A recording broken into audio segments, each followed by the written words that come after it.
Savitri silks చేనేత వస్త్రాల అద్భుత ప్రపంచం. సంప్రదాయం స్టైల్ ఒకే చోట. ఇప్పుడు మీరు తలరాతలు చూసి చెప్పగలను అంటున్నారు. నా దగ్గర ఏం కనపడుతుంది? ఏమైనా ఉన్నాయా? నాకేమైనా చెప్పగలరా మీరు? ఎందుకు చెప్పలేం? చెప్పండి. సరే, మీరు ఏ సంవత్సరాలు పుట్టారు నాకు ఒకసారి చెప్తారా? 96లో పుట్టారు. ఏ విషయం మాట్లాడుకుందాం మన ఇద్దరం? మీరు సరే, మీ హ్యాండ్లో ఏముందో నాకు తెలియదు. మీ ఫేస్ నేను చూస్తున్నాను. మీ ఫేస్ చూసి నేను మాట్లాడతాను.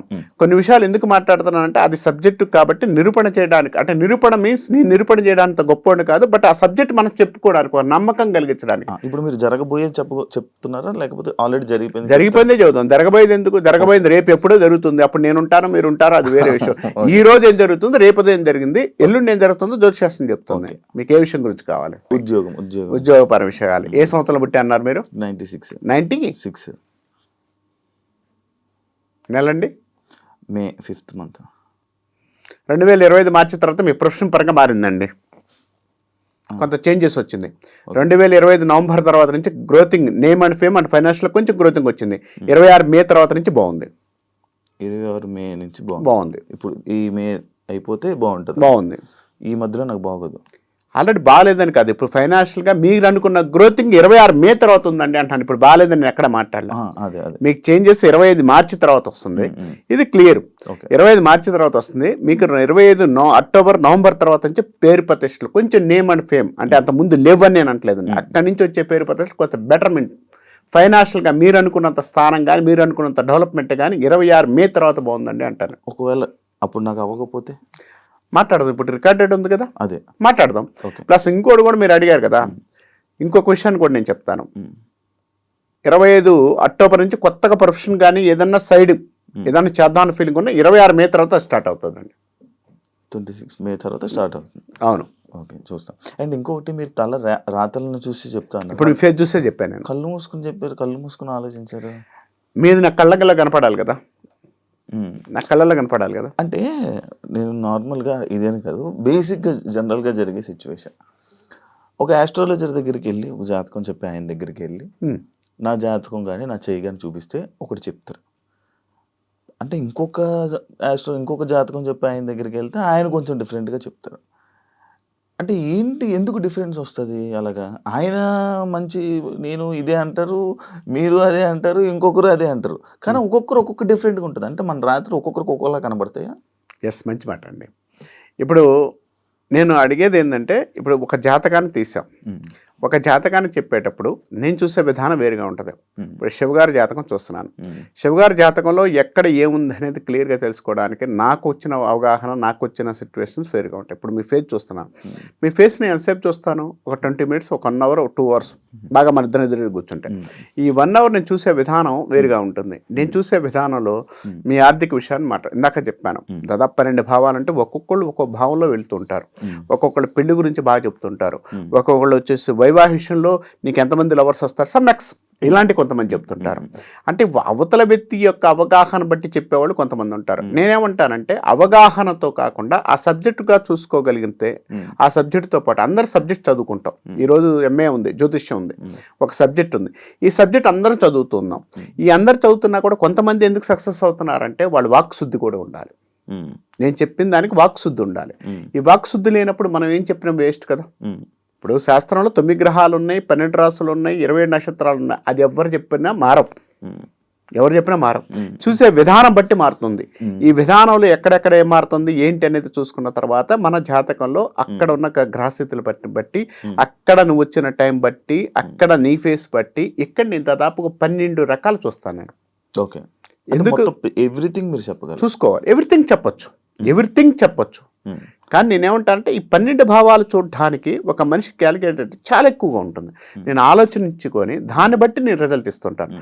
ఒక వ్యక్తి ఎందుకు ఇవ్వడం లేదు, ఒక వ్యక్తికి మీకు ఎందుకు సమాధానం కరెక్ట్గా లేదండి అంటే 100%. ఇప్పుడు నేను చెప్పే విధానంలో ఆ రోజు ఉన్న సిచ్యువేషన్ బట్టి కూడా నాకు గ్రహస్థితి మారితే నాకు కూడా ఇబ్బంది పడ్డ దరిద్ర టైం ఉందనుకోండి, మీతో మాట్లాడేటప్పుడు నాకు కూడా నెగటివ్ వస్తుంది.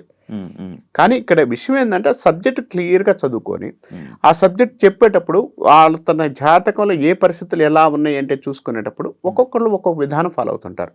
ఇక్కడ ఫాలో అయ్యే విధానం బట్టి వాళ్ళ యొక్క రిజల్ట్ అనేది వస్తూ ఉంటుంది. ఇప్పుడు మీకు ఏది చెప్పినా కూడా లాస్ట్కి వచ్చేకి వాళ్ళు అంతిమంగా తీసుకొచ్చి చెప్పేది ఒకటే పాయింట్. అవును, అదే అంటే లైక్ కొందరు మాటలు వింటుంటే ఏదో బట్టి పట్టినట్టు ఉంటుంది అనమాట. అవును. ఎందుకంటే అంటే ఎవరి లైఫ్లో అయినా జరిగే సిచ్యువేషన్స్ అవే. అవును. వాటిల్నే చెప్పేస్తా ఉంటారు. అవును. ఏదో గుడ్లో మేడ ఏదో అంటారు కదా, గుడ్ల మెల్ల. మీరు అంత కరెక్టే. అలా చెప్పేస్తా ఉంటారు. అవును. అంటే నేను మ్యాక్స్ అందరు నాకు తెలిసి అలాగే చెప్తారేమో అని నేను అనుకుంటున్నా. ఇంత స్పెషల్ పవర్స్ అంటూ ఏం లేవని నేను అనుకుంటున్నా. మంచి మాట అన్నారు. ఇదివరకు రోజుల్లో మనకి చాలా ఒక 1980s ముందు మనకు జాతకాలు జ్యోతిష్యాలు ఉన్నాయా? 90s దాకా కూడా లేవు పెద్దగా.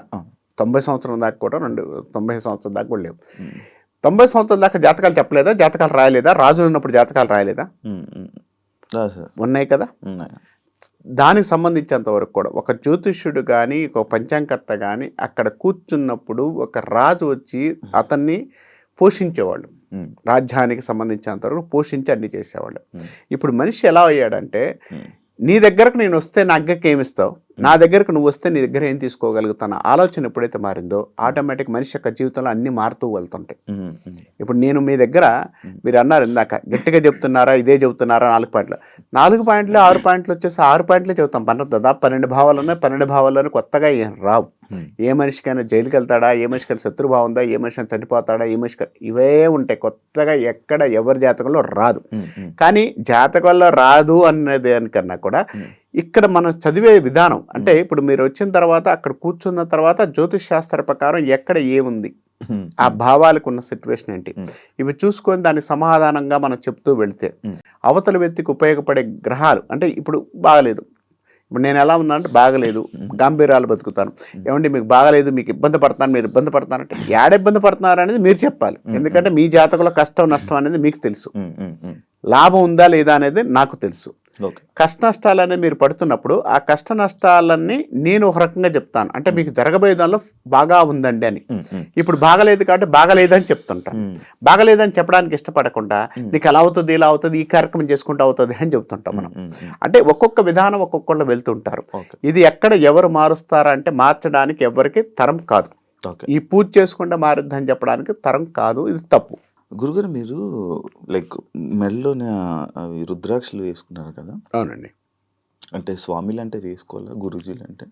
అది వేసుకోవడం కాదు. ఇప్పుడు నాకు రుద్రాక్షలు వేసుకోవడం చాలా ఇంట్రెస్ట్. రుద్రాక్ష వేసుకుంటేనే స్వామీజీ అనుకోవడానికి లేదు. నేను ఇదివరకు చాలా బొట్లు పెట్టేవాడిని. ఇప్పుడు బొట్టు కూడా పెట్టడం చిన్నది తగ్గిస్తాను. అంటే ఇది పెట్టుకుంటేనే జరుగుతుంది, ఈ పెట్టుకుంటేనే కరెక్ట్ అనే పద్ధతి ఉందా అంటే ఎందుకనంటే చందనం అనేది ఇక్కడ మనం పూసుకోవడం వల్ల శివుడికి సంబంధించినంతవరకు కూడా ఒక ఈబూదిని పూసుకోవడం వల్ల మన ఆయు ప్రమాణం పెరుగుతుందని చెప్పారు. అంత మాత్రాన్ని పూసుకుంటాను కాదు, నేను పూసుకుంటాను, పొద్దున పూట పెట్టుకుంటాను, హ్యాపీగా చేసుకుంటాను. రుద్రాక్ష అనేది శక్తివంతమైనది. ఇది ఎట్లా వస్తుందంటే మనకు చెట్టు నుండి నేచర్లో వచ్చింది. ఈ నేచర్లో వచ్చిన శక్తి కలిగింది కాబట్టి ఇది వేసుకోవడం వల్ల నాకు మనశ్శాంతి వస్తుంది. ప్లస్ ఇంకోటి ఏంటంటే జనాల దృష్టి, ఇప్పుడు మీరు నాతో మాట్లాడుతున్నారు, నా మొహం చూస్తున్నారు, రుద్రాక్షలు చూశారు అంటే రుద్రాక్షలు అనేది ఆకర్షించబడి కొన్ని దిష్టి దోషాలు కూడా తగ్గుతాయి ఉద్దేశంతో కూడా అనుకోవచ్చు. కానీ రుద్రాక్ష ఏంటంటే శక్తి ఇస్తుంది, మానసికమైన సంతృప్తిని ఇవ్వడానికి అవకాశం ఉంటుంది. నువ్వు ఎంత సంపాదించినా ఏం చేసినా ఏం చెయ్యాలనుకున్నా కూడా ఇక్కడికే వెళ్ళిపోతావు అని చూపిస్తుంటాను. అంటే మీకు సంతృప్తి లేదంటారా? సంతృప్తి ఉంది కాబట్టి రుద్రాక్ష తిరుగుతున్నా. అంటే అది అంటే మనకి సంతృప్తి కానీ లేకపోతే మనకి మనశ్శాంతి లేకపోవడం వల్ల, అంటే మనశ్శాంతి ఇస్తుంది కదా రుద్రాక్ష. ఇప్పుడు మరి మనకి మనశ్శాంతి లేక రుద్రాక్ష వేసుకొని మనశ్శాంతి కోసం వేసుకున్నారు. మంచి మాట అండి. మనశ్శాంతి అని కాదు, ఇక్కడ మీరున్నారు, మీరు దగ్గరకు వచ్చారు, మాట్లాడుతున్నారు, మీ యొక్క ఎనర్జీ అంతా నేను తీసుకుంటున్నాను, negative energy or positive energy ఏది ఉన్నా కూడా నేను తీసుకుంటున్నాను. మీరు కొంతమందితో మాట్లాడుతున్నప్పుడు హ్యాపీగా అనిపిస్తుంటుంది, కొంతమందితో మనం మాట్లాడామనుకోండి చిరాకు ఇబ్బంది అనిపిస్తుంది. ఈ ఇబ్బంది అనేది మనం తప్పించుకోవడానికి ఏ మార్గం చూడాలి? మీరేం చేస్తుంటారు? మీరు చెప్పండి, నేను చెప్తాను తర్వాత. ఒక్క నిమిషం పక్కలతో ఇది చేసి స్కిప్ చేసేస్తాను, మాట్లాడండి, సైలెంట్ ఉంటారు, లేదా కాఫీ తాగుతారు, లేకపోతే ఇంకోటి వెళ్తారు. నేనేం చేస్తాను, మీతో మాట్లాడి నాకు నెగిటివ్ వస్తుంది, బాగా శక్తి వస్తుంది. నాకు శక్తి ఇచ్చి కలిగిన శక్తి రుద్రాక్షకు ఉంది. ఈ రుద్రాక్ష ఎనర్జీ ఇస్తూ ఉంటుంది నాకు. నేనేంటంటే పద్దాకలు మీరు సిప్ చేసినట్టు నేను చేయలేను కదా.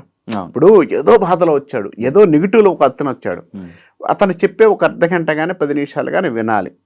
అతను వచ్చిన 1/2 సెకండ్లో నాకు తెలుస్తుంది. భగవంతుడు నాకు ఆ విధానం ఇచ్చాడు. ఆ ఇచ్చినప్పుడు నేను తెలుసుకున్నప్పుడు ఆ తెలుసుకొని ఆ అర్ధ గంట కానీ 10 నిమిషాలు కానీ వినాలంటే నాకు శక్తి ఎంత కావాలి? తట్టుకోలేని అవతల వ్యక్తి. ఆ తట్టుకోలేనప్పుడు సంతృప్తి కోసాన్ని కాదు, అవును. ఆ శక్తి మనలో ఏదో ఒక ఇవ్వాలి. నేను కూడా మనిషినే కదా. అవును. కాబట్టి మనిషిగా ఉన్నప్పుడు కామన్గా నాకు వచ్చే కర్మలు, నాకు వచ్చే ఇబ్బందుల నుంచి కొంత తగ్గించడానికి నాలో శక్తి పెంచుకోండి, నేను ఒక శక్తిని ఏదో ఒకటి తయారు చేసుకోవాలి. ఓకే. అదే రుద్రాక్ష అనుకోండి. ఓకే.